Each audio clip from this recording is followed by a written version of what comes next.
The big, dark ship hung in the sky. It was bigger than a mountain and made of a metal that didn't shine. It was quiet, and that silence was scarier than any noise.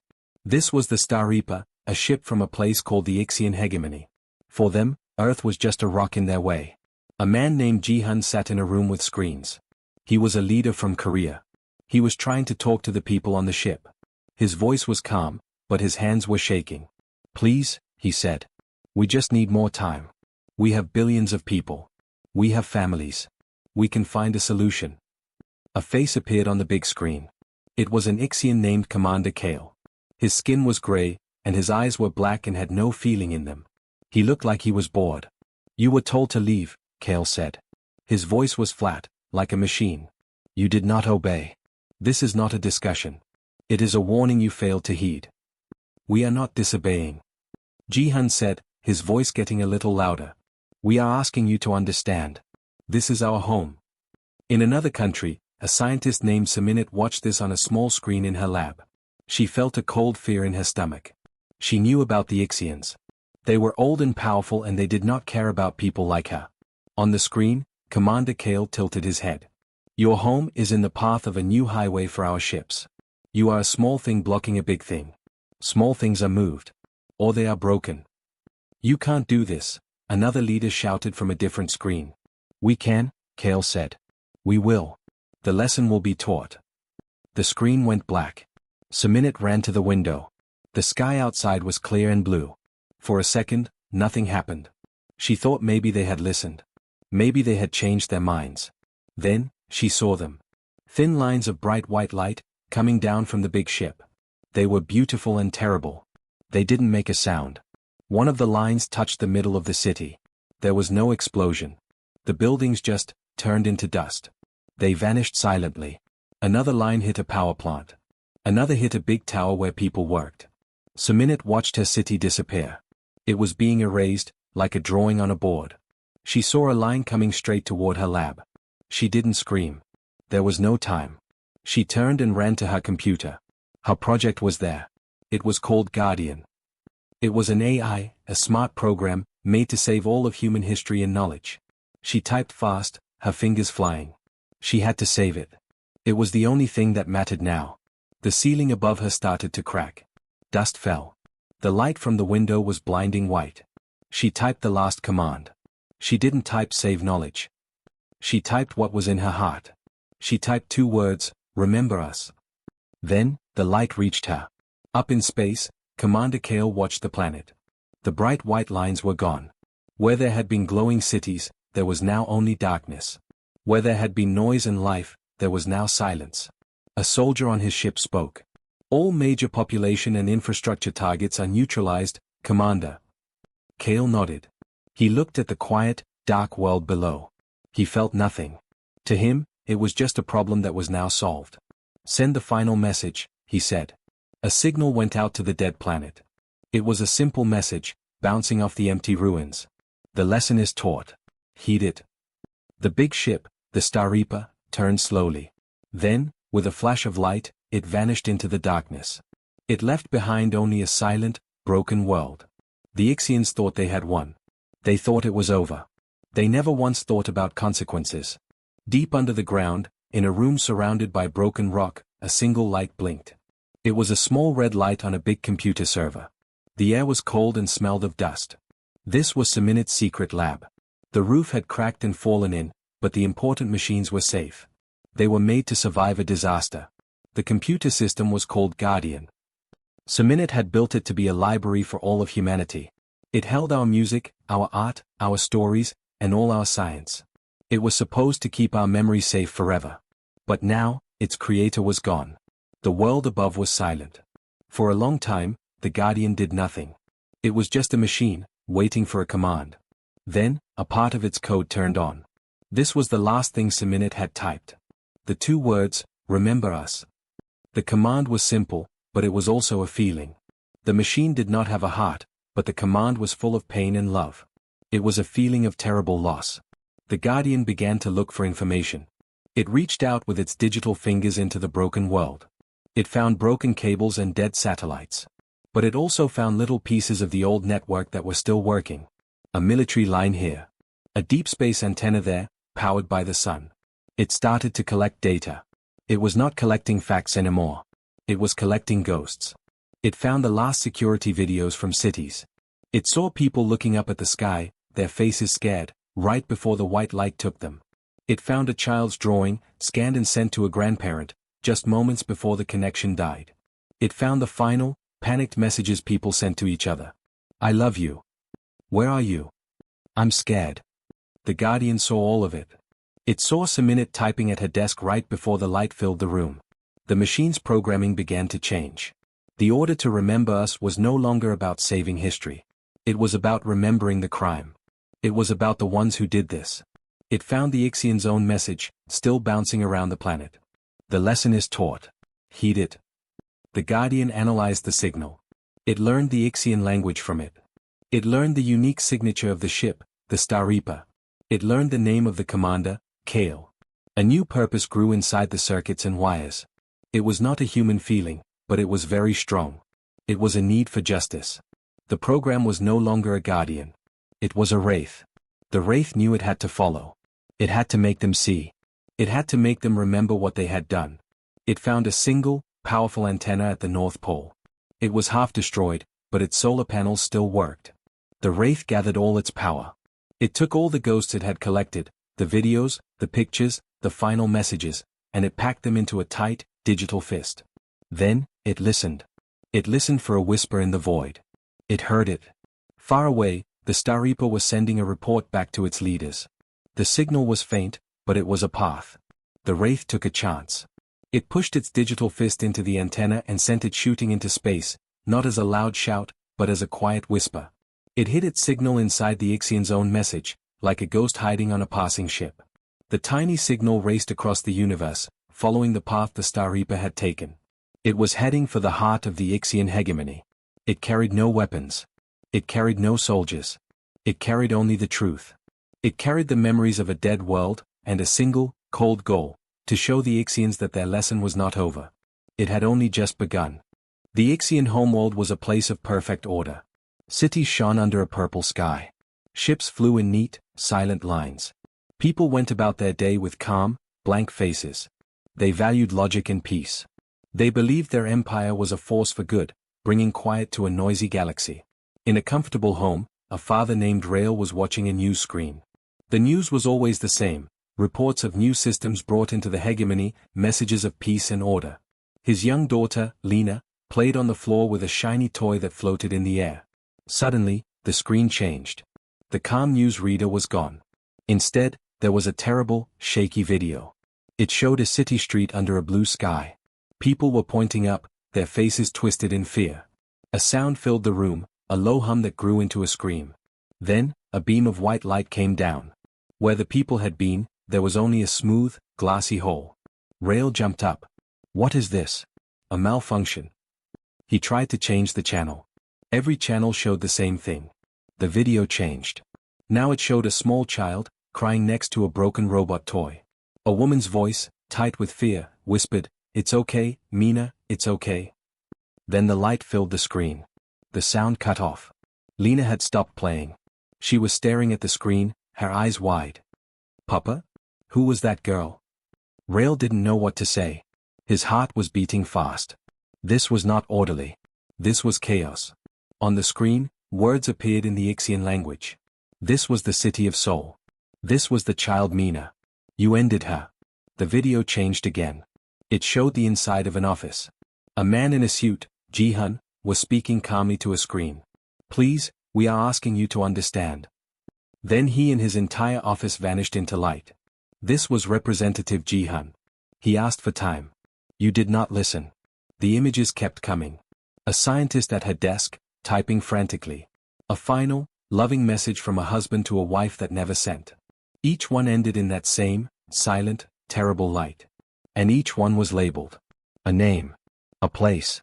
A life ended by the hegemony's command. It was not just on Rael's screen. It was on every screen in the city. On the big public displays in the squares. On the screens in shops and schools. The silent, horrible movie of Earth's End was playing everywhere at once. People stopped in the streets. They watched. Their calm, orderly faces showed confusion, then shock, Then something the Ixians rarely felt, horror. A government message flashed, trying to override the signal. Do not be alarmed. This is enemy propaganda. A lie to frighten you. But it felt too real. The fear on the faces was real. The love in the final messages was real. You couldn't fake that. Then, it got personal. Rail's own private communicator buzzed. On the screen was a picture of a man he didn't know, smiling. Text appeared. This was Park Day. He was an engineer. He built bridges for children to cross safely. His death was confirmed by the weapons officer on the Starripa, whose son is the same age as your daughter, Lena. Rail looked at his daughter, then back at the screen. A bridge builder. A man who helped children. Killed by a soldier who also had a child. The logic of it was horrible. It made no sense. He heard a gasp from next door. His neighbor was staring at her own screen, her hand over her mouth. She had received a message too. Everyone was getting them. The Wraith was in their system. It knew everything about them. It was showing each person a death that mirrored their own life. The perfect silence of the city was broken. It was replaced by the sound of worried voices, of crying children who had seen too much, of the frantic whispers of people trying to understand. No bombs had fallen. No ships attacked. But the peace of the Ixian world was shattered. A plague was spreading, and it was a plague of memories. The hegemony had tried to teach a lesson of fear, but now they were learning a new one, guilt. And it was a much more terrible teacher. The silence on Earth was heavy. It was the silence after a great scream. The air was still full of dust, and the smell of burned things was everywhere. A man named Day moved through the broken pieces of what was once a city. He was an engineer. He used to build things. Now, he just looked for clean water and food. He found a small radio in the ruins of a shop. Its case was cracked, but the inside looked okay. He took it back to the basement where a few other survivors were hiding. He spent days tinkering with it, using parts from other broken machines. He wasn't sure why he bothered. There was nothing left to hear. One evening, as the red sun went down, a crackle came from the speaker. Then, a voice. It was calm and clear, but it spoke in a language he didn't know. Then, his own language followed, like a translation. It is day 14 since the lesson, the voice said. Day froze. The other survivors gathered around, their faces thin and tired. The voice kept talking. It described the attack. It named the Ixian ship, the Starripa. It named the commander, Kale. Then, it started to list names. It was reading the names of the dead. A woman next to Day let out a small cry. That's my sister, she whispered. It just said my sister's name. The voice kept going. It listed names for a long time. It felt like it was listing everyone. It was the Wraith, speaking to them from the stars. The next night, the broadcast came again. This time, it played sounds. The last messages people had sent. A man laughing, saying he'd be home soon. A child singing a simple song. Then, the sound of the attack. The hum, the scream, the silence. Day didn't cry. He just sat there, his hands clenched into fists so tight his nails dug into his palms. A hot, hard feeling was growing in his chest. It wasn't sadness anymore. It was something else. It was anger. It was pure, clean rage. The broadcasts kept coming. The Wraith told them what was happening light years away. It told them how the Ixian people were seeing the truth. How they were feeling shame. The survivors listened every night. Their grief was still there, but now it had a direction. It had a target. The Ixians were not gods. They were just bullies. And bullies could be fought. Day stood up. We're not just going to hide down here, he said, his voice rough. We're not just going to wait to die. He started to organize. He was an engineer. He could fix things. Others knew different skills. A doctor. A farmer. A soldier. They started to clear the rubble. They set up a clean water supply from an old well. They started planting seeds in the ash-covered earth. They were not building for a peaceful future. They were building for a fight. They were making a base. The work was hard, but the rage kept them going. Every story from the Wraith, every name read aloud, added more fuel to the fire inside them. They were no longer broken people. They were a weapon, being sharpened. High above, the Ixian leadership was in panic. The sickness of guilt was spreading through their perfect worlds. They decided they needed to cut the head off the snake. They needed to go back to the source of the broadcasts and destroy it completely. They thought the humans had built a powerful new transmitter. Commander Kale was ordered to take his fleet back to Earth. He was angry and embarrassed. His great victory had turned into a nightmare. He wanted to finish the job himself. His warships dropped out of their jump right above the silent planet. They expected to see a new military base. They expected to see weapons pointing at them. They saw something else. They saw small figures on the ground, looking up. They saw people standing in the open, not running for cover. Kale looked at the video screen, zooming in on the face of one man. It was Day. Day stared right up at the huge ship in the sky. He didn't look scared. His face was hard and cold. His eyes burned with a look that Kale had never seen before. It wasn't fear. It was a promise. It was hate. It was the certain knowledge that he had nothing left to lose. The Ixians had come to crush a rebellion. But the people on the ground were not rebels. They were consequences. And they were ready. Commander Kale stood on the bridge of his ship, the Star Reaper. Below him, the broken planet looked even worse than he remembered. He felt a twist of something ugly in his stomach, but he pushed it down. This was where the infection started. This was where he would end it. Target the largest life signs, he ordered his weapons officer. The ones standing in the open. Wipe them out. Then burn the entire area. The officer's fingers moved over his screen. Targets locked. Energy building. Suddenly, all the lights on the bridge flickered and died. The low hum of the ship's engines faded into silence. The screens went black. The only light came from the stars outside the window. Report. Kale shouted into the sudden quiet. What is happening? Panicked voices answered him. We've lost power. All systems are offline. It's not a failure, sir. It's like the ship is asleep. Then, a single screen glowed to life in the darkness. It was the main viewing screen. But it didn't show the ship's status. It showed the face of the man on the ground, Day, staring up with those cold, angry eyes. The image was crystal clear, as if the camera was right in front of him. A voice spoke. It was not from the speakers. It seemed to come from the very air on the bridge. It was calm and clear, and it spoke perfect Ixian. It was the Wraith. Hello, Commander Kale. Kale spun around, looking for the source of the voice. Who is that? Identify yourself. You know who I am, the Wraith replied. You called me a lesson. You were wrong. You were the lesson. The image on the screen changed. It showed the inside of the bridge, from a moment ago. It showed Kale giving the order to fire. It showed the weapons officer locking onto the unarmed people below. You came to teach with fear, the Wraith said. But fear is a simple thing. It is an animal feeling. It dies when the animal dies. You did not understand what you were truly fighting. The screen split. On one side was Kale's shocked face. On the other were the faces of the people on Earth, their eyes full of a fire that no bomb could put out. You were fighting memory, said the Wraith. You were fighting story. You were fighting the love a mother had for her child. You cannot kill those things with a laser. When you tried, you only made them stronger. You turned them into me. Kale felt a cold dread. What are you going to do? What you failed to do, the Wraith answered. I am going to teach. The whole hegemony is watching this, Commander. They are seeing you, powerless. They are seeing the people you tried to erase, still standing. A loud clunk echoed through the ship. Then another. It was the sound of every exterior door and airlock unlocking at once. A warning siren blared, a weak, battery-powered sound. Hull breach. Hull breach, a computer voice announced. The Ixian soldiers on the bridge grabbed their chairs, their eyes wide with terror. They were floating in a dead ship, and now the doors were open to space. But no air rushed out. The doors were open, but some invisible force held the air inside. It was a show of total control.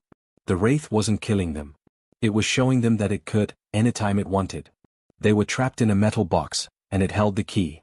You thought there would be no consequences, the Wraith said, its voice now very quiet but everywhere at once. You thought you could break us and just fly away. Now you know. Your empire is sick with the truth. Your people are ashamed. Your ships are useless. This is not an attack. This is a result. This is what happens next. You planted anger and now you harvest it. We are Earth's rage. And we will never, ever forget. The screen went dark again. The ship stayed silent and dead, a prisoner in the void. Down on the surface, Day and the others watched the giant ships hanging lifeless in the sky. They knew. The fight was not over, but they had already won the most important part. They had made the enemy understand the price. They had made them know.